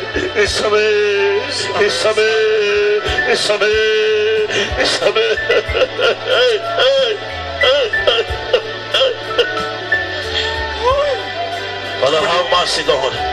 Father, have mercy, Jehovah. Nisamehe Bwana, nisamehe Bwana, nisamehe Bwana, nisamehe Bwana. Ninatubu Jehova, nisamehe Bwana, nisamehe Jehova, nisamehe Bwana. Maagano katikati ya shetani na familia, maagano ya ibilisi, maagano ya uchawi na uganga ya wazee wa kale ambao walikufa kwa dhambi, hawakuokoka, imekuwa ikituandama, imekuwa ikituangamiza. Lakini leo Mfalme, hebu ukatusamehe, ukatuoshe kwa damu ya Yesu Kristo. Nisamehe Bwana, nisamehe Bwana, nisamehe Bwana. Ninatubu kwa niaba ya familia yote, kwa niaba ya wazazi kwa hii familia, mababu zetu, watoto wetu, majukuu wote. Tusamehe Bwana, tusamehe Yesu, tusamehe Mfalme. Tumekuasi Jehova, tumekufuru Bwana, tumenenda kinyume na mapenzi yako, tumeenda na mapenzi yetu wenyewe, hatutaki kusikia neno lako. Tumekuasi Bwana, tumezidi kutembea katika njia za ulimwengu, za usharati, za tamaa za dunia, za tamaa za hii ulimwengu, kupenda pesa, usharati, pombe, ulevi, kwa wanawake wengi, kuishi kwa ndoa ambazo hazijahalalishwa. Yesu, nisamehe na utuoshe mchana wa leo kupitia kwa damu yako Yesu Kristo. Utuanzishe upya Bwana, madhabahu ambayo iliinuliwa katika hii familia ambayo haikupendezi Bwana. Leo siku ya leo tunatubu Bwana, tunatubu Bwana, ninatubu Bwana. Unisamehe, unisamehe, unisamehe, unisamehe, unisamehe, unisamehe, unisamehe Yesu Kristo. Okay, sawa. Have mercy. Oh, thank you Jesus. Have mercy, Lord. Leo nataka tu Have mercy, Lord. Have mercy, Jesus. thank you Have mercy, Jesus. Lord. And begin to afresh, Lord, God. Lord, forgive us, Lord. Separate us from sin. Forgive us, Lord. Nisamehe Bwana. Nisamehe Bwana. Nisamehe Bwana. Nisamehe Bwana. Nisamehe Bwana. Sikia maombi yako, Nisamehe Bwana. nalia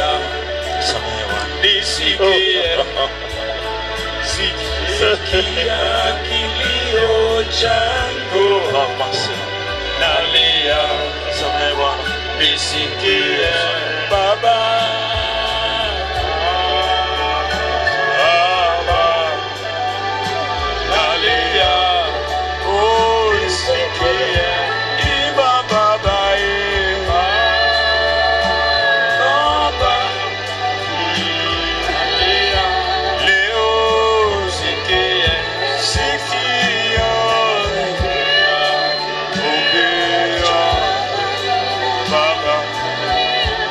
Tusimame tu pole pole kwa miguu yetu.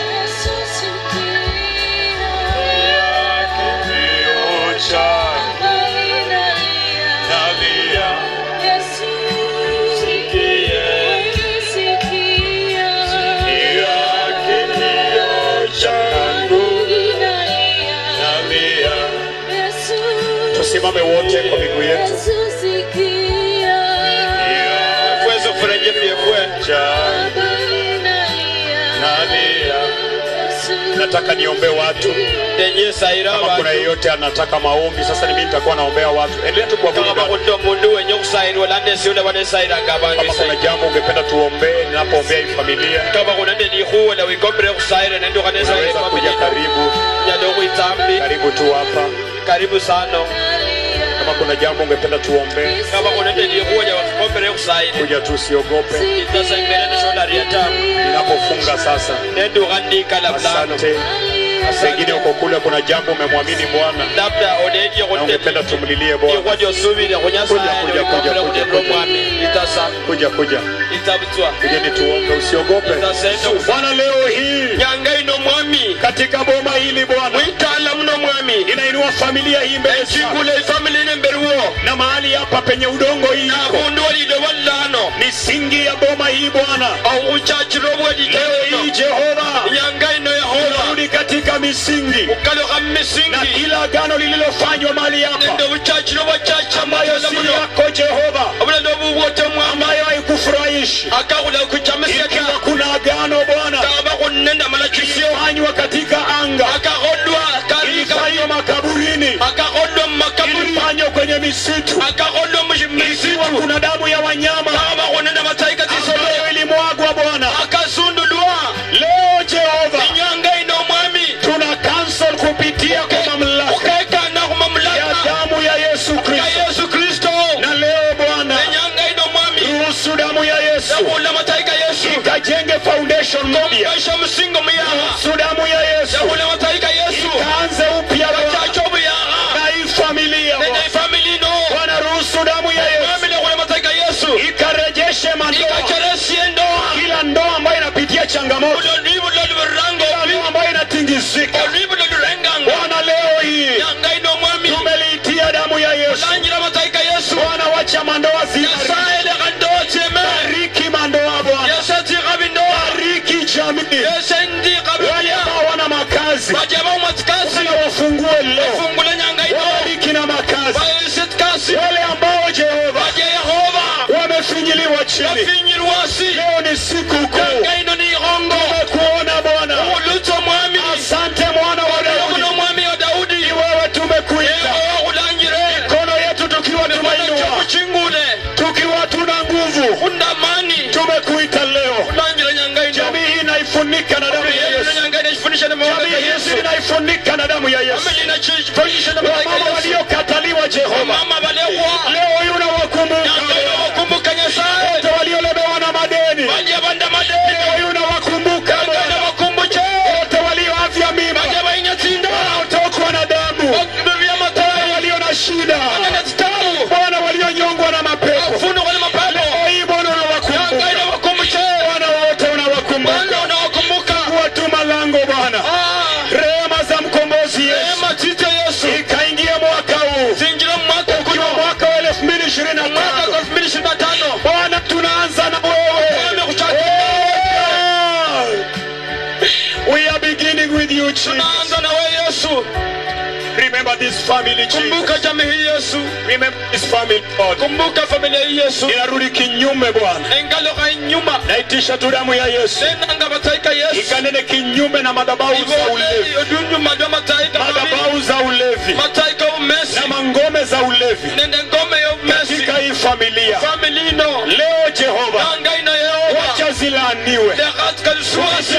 mamlaka ya damu ya Yesu. Kupitia kwa mamlaka ya damu ya Yesu. Wacha Bwana ulevi kaachilie watu. Leo hii Jehova, simama kwa madhabahu haya na kutangaza wazi Bwana ya kwamba Jehova, Bwana natangaza Bwana, linatangaza leo Jehova, leo tunatangaza Bwana kupitia kwa mamlaka ya damu ya Yesu na upako wa Roho Mtakatifu. Leo hii Jehova, anointing oil kukuza mali hapa Bwana, hapa Bwana utawaachilia, utawaweka huru, utawahurumia Bwana.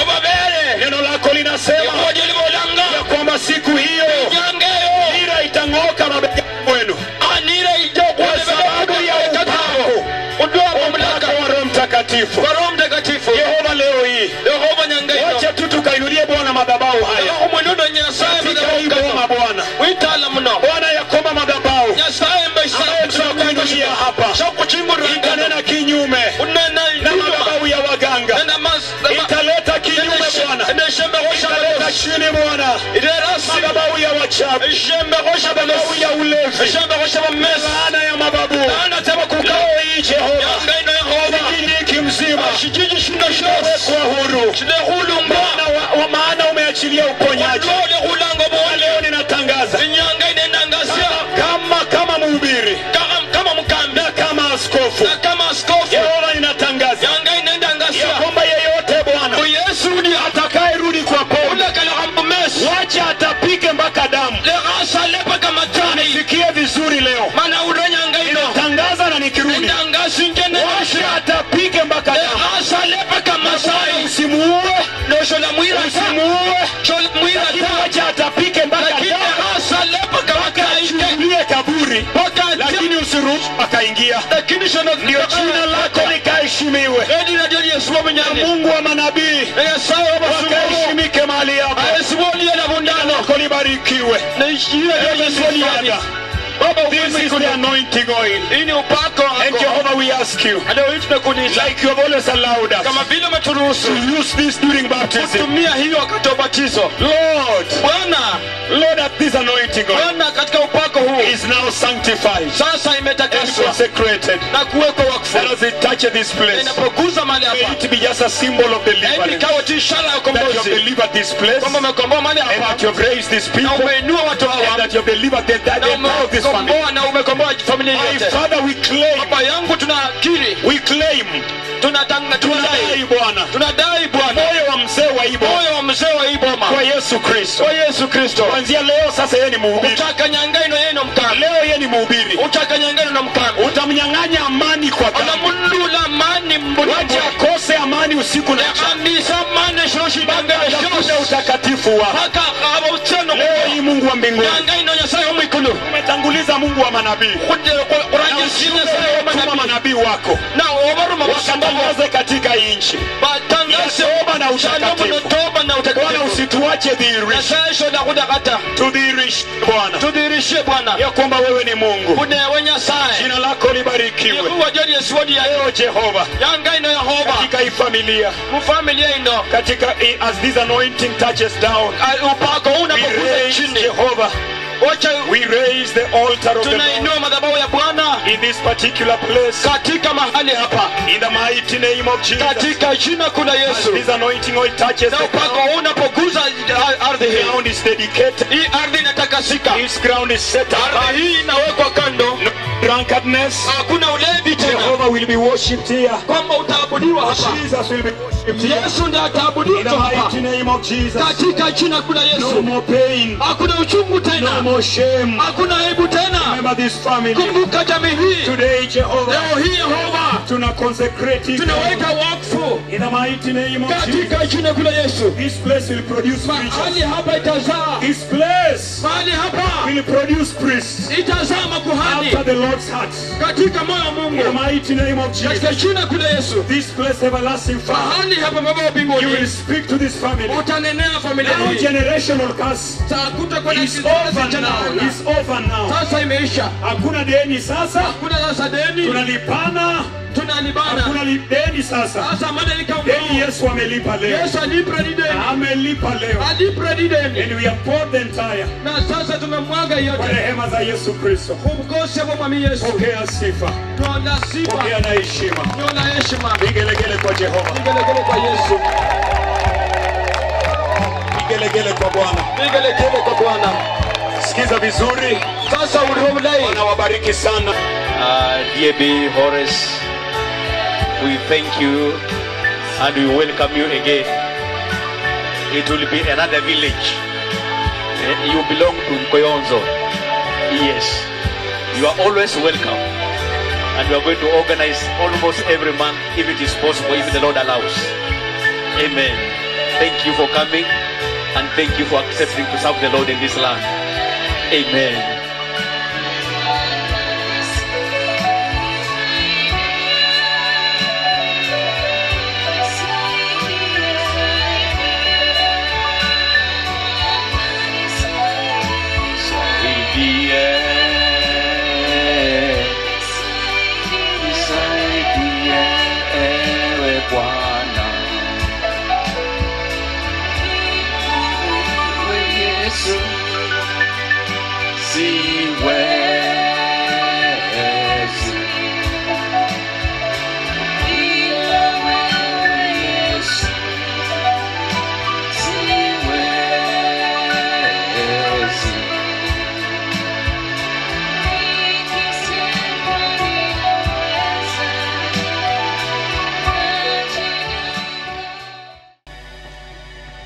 Thank you, Senior Bishop.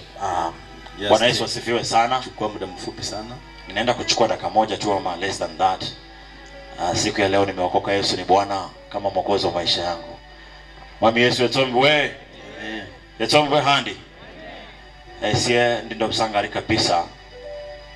I'm fully aware fuesi budanga luya apart from a few people kama Bishop Wanje. But I'm very happy. Asante. So, mine is very simple. Ndanyera kubo program no. Huita waimanafu muri wali mwami. Nishindisha maana sana abantu ndivyoungana namna hii. Just to worship God. Huitwa Yesu Kristo. Chama Yesu Kristo. Bwana Yesu asifiwe. So ndabusanga mno sana. And I've already mzee, this marks my 15th year when I was made a pastor. Almost 20 I was made a pastor that pastor mwaka 2010. Bwana Yesu asifiwe sana. Amen. Ne nyasaya haba mwaminifu sana maisha kaje. So ndala mta vulai mzengi Yesu achamere Yesu Kristo. Uweho ndalivukana ya maombi mwita la mwefu mana huinue Yesu Kristo mtimoni tia bandu. Bwana asifiwe sana. Amen. And so ndanyera utambo wabasana betere bosi mrio mnahuita na mchingeho mkono ikulu wabu chengi wabu voice very good, thank you. Mano nisa beti habi vanji mena kusingira hao kidogo mwema sama namu kwa lemure. Hii kamera ichukue nyinyi hapa hivi. Asante. Kuprenya sayo mahofi. Just a minute please. Asante. Wacha watoke tu wasimame hapa. Your brothers and your sisters please. Asante kwetu. Tafadhali kidogo tu msijali. Just stand there. Thank you. Pastor Rogers pia unaweza songa tu mbele please. Thank you. Yeah, thank please, you. Please. Thank you. All the brothers. Thank you. Kuprenya sayo mahofi. Yeah. It's a big thing. When you see your brothers coming to stand with you in the Lord, that is very powerful. Bwana asifiwe sana. Amen. So nimeshukuru sana, Mungu awabariki sana. Na from here I will be giving it to mzee. Isa utambo hao zebe wose better mzee karibu. Mrio mnanyala wakala asante. Pastor, thank you. I'll give you an opportunity to greet them. Bwana Yesu asifiwe. Leo nimesema ilikuwa siku njema. Na sichukua muda mrefu sababu tumekaa njaa inauma, si ndio? Kwanza nitatambua ndugu yangu Thomas ambaye sasa ndiye kama baba kwa hii boma.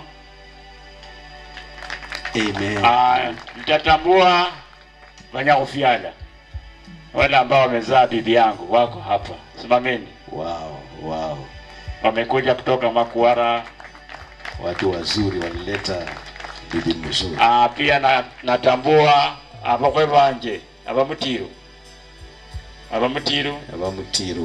Wow. Very good. Natambua masako yange Odari yule ambaye tunaoa na yeye kwa boma moja. Natambua mwalimu wangu ambaye alinifunza, mwalimu Koli. Huyo ndiye alinifunza. Wow. Pia natambua mwanafunzi wangu ambaye nilifunza Buhui, amekuja. Alphonse. Wow. Natambua wale wote wana kanisa ambao tunashiriki nao. Asante kuja. Natambua familia yangu, nafikiria mmeiona kule kwa jukwaa. Simameni kidogo. Wakuje tu hapa mbele. Kuja. Vitukuu yote kibia haraka. Hii ndio familia ambayo nalea. Ni mzigo mkubwa. Si mzigo, ni baraka kubwa. Bila mama, lakini najaribu kupambana nao. Neema ina. Hii ndio familia yangu. Kujeni. Mwingine ako wapi? Nene tako wapi? Ni wengi, wengine wako kule jikoni. Wow. Nikisema tu huyo ndio msichana mkubwa. Huyo sasa ndio mvulana mkubwa. Yule mvulana mkubwa alikufa. Akafuata huyu msichana. Akafuata Chris. Akafuata Andrew. Na akafuata kamama Linet. This is my last born. Yeye ananipenda kama kombe. Hallelujah. Sitawachosha. Sitawachosha.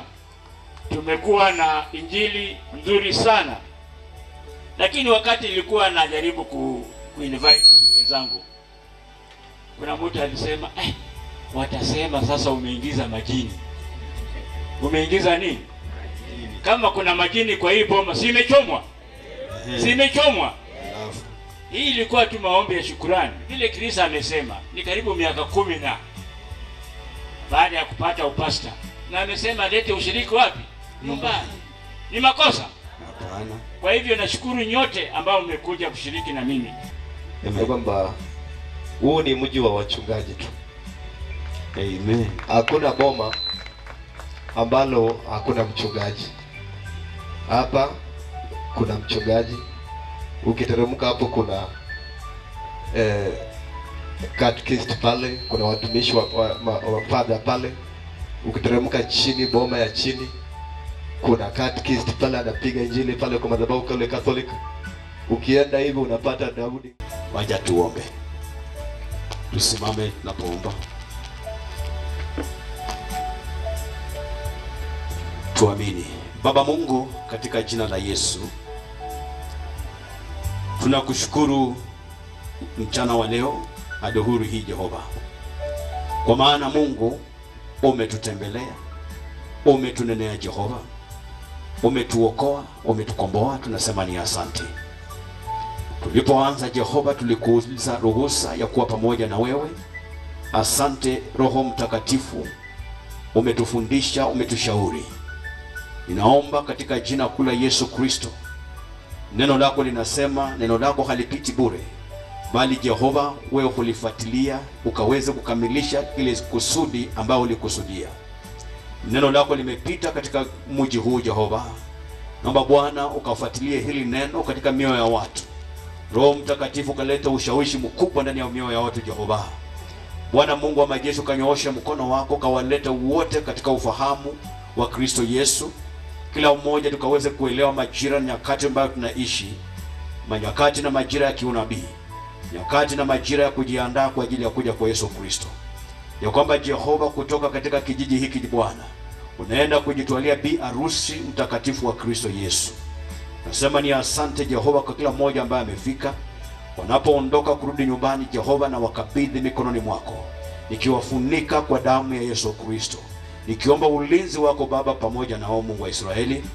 Enda nao Mungu wa majeshi, ukawalinda, kwa hifadhi katika bawa zako, nafunika uokovu wao na damu ya Yesu Kristo. Ya kwamba Jehova, shetani hata wanyang'anya kile ambacho wamepata. Ninakushukuru Baba, naliinua jina lako, unaoelekeza katika madhabahu yako Mungu wa Israeli, ukaweze kuandaa kwa ajili ya kuja kwa Yesu Kristo. Tumeandaliwa chakula Baba, na nitakasa kwa damu ya Yesu Kristo. Kakumbuke hata wote ambao hawajiwezi, mayatima, wajane Jehova.